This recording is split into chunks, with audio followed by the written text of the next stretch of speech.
Welcome guys, in front of me I have Oppo A52 and I'm going to show you how you can get this cool LED keyboard on this device, but at the first I'm going to delete this application.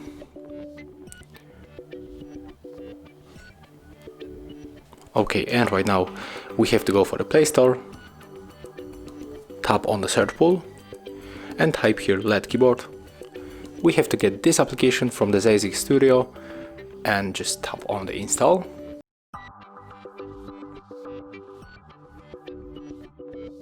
Right now we can open it,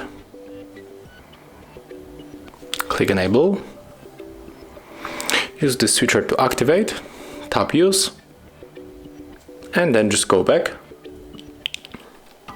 click select and switch for the LED keyboard. And here we can choose also the theme. I think that I'm going for the spread.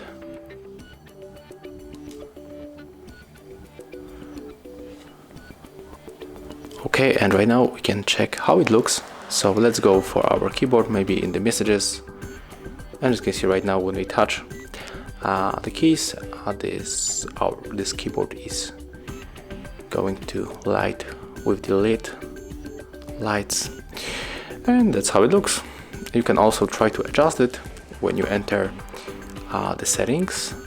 So when you go for the additional settings here and go for the keyboard and the input method, tap on the LED keyboard, and here you can go for the settings. And right now we can go for the sound on the key press. So for example, you can pick up the mechanical keyboard, and that's how it sounds. And that's it. Thank you guys for watching. Leave thumbs ups, comments and subscribe to our channel.